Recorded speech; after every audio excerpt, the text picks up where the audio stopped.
right, everybody, welcome back. It's Cape Rugby TV time. We're talking club rugby. Just before the break, we went into the match Brackenfell-Helderberg. We were taking a look at the first half.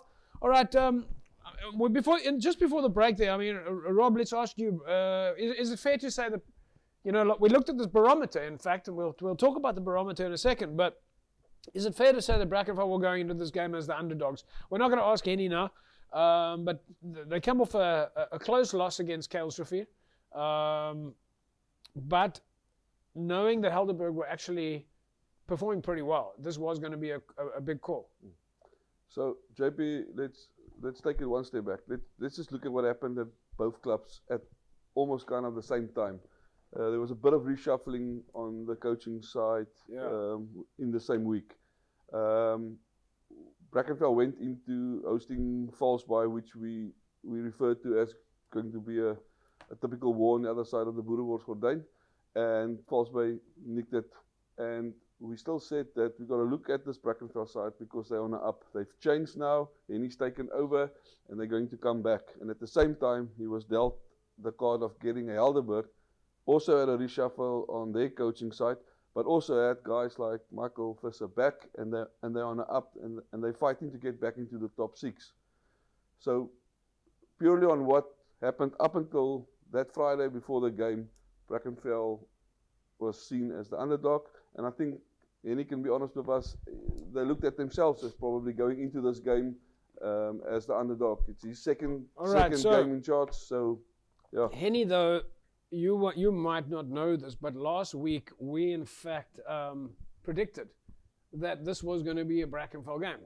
The statistics all pointed in your favor. Nobody could believe that our stats were pointing this out. Both Faisal and Jerome, who were on the show with us, said this is unlikely, but it was in your favor because you in fact have been very successful with your home games. Yeah, you see what happened with it, as Rob said about the reshuffling. So we know that Falsby at that time was going to be a hard one. But I mean, I spoke to Maxwell as well, and between me and Max, we said, listen, we're going to target Helderberg. We need to target Helderberg.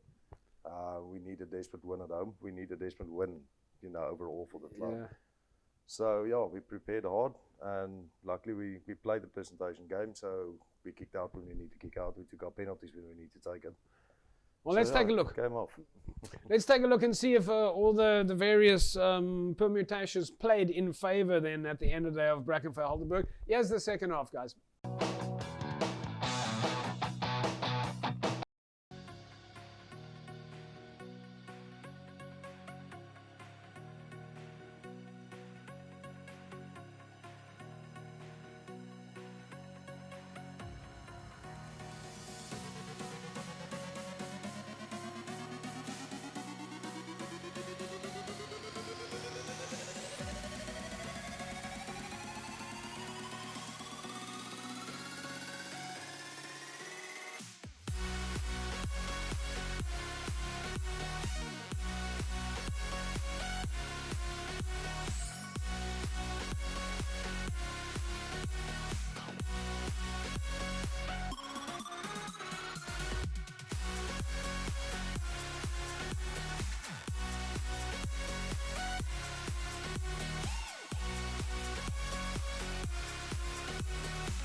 right, there we go. That was, of course, second half, Brackenfell-Helderberg.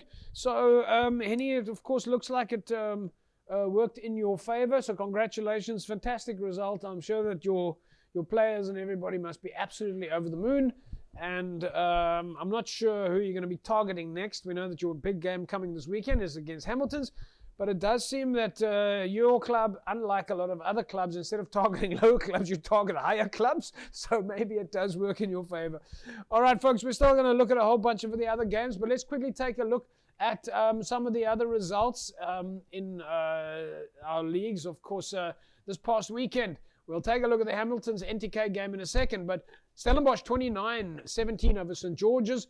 Villages with a win over Kailsriver 41-13. SK Warmers with that loss against False Bay 31-24, and CPUT going down to Tygerberg, and Brackenfell 22-19, of course, over Helderberg. All right, Rob, other than the games we're still going to look at Kailsriver and NTK, but Stellenbosch are busy climbing back and putting the points on the board. St. George's will be a little bit disappointed with that result. Yeah, if I recall Jerome saying last week, although the barometer was in favour of Stellenbosch, he said, remember last year St. George's nicked them. So yeah, obviously great for Kabamba and them to have some of the guys coming back. It's nice to have the varsities back again. But still, my dark horse here, second from the bottom is Tygerberg. Yeah, I was going to ask you. Yeah. Playing great rugby. I mean, I think the False Bay SK game, I watched that game. Sure, SK was in control. Maybe few wrong decisions, playing in the wrong area, and then Mr. Freiland there on 10 for False Bay, just rock solid. He's cool as a cucumber. It does make a difference, Henny, when you got guys like, as Rob said, Dylan playing there, False Bay. You've got the same guys at Brackenfell. Rob's got the same guys at Hamilton's. False Bay's got the same.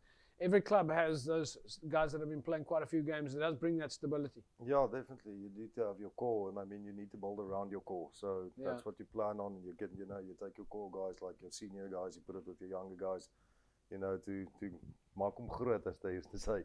So yeah, so you need that in a club, and it's very important. So yeah, it's always good to have the stalwarts. All right, folks, when we come back from the break, we're still going to take a look at the rest of the matches. Of course, we'll take a look at your logs as well.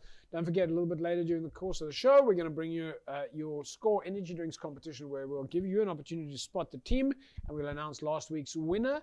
And you, of course, just go to our Facebook page, www.facebook.com/Cape Rugby TV. And, of course, every week we get so many posts in from those of you that hopefully can identify the jersey that we put out there. We'll be back after the break. Don't go away.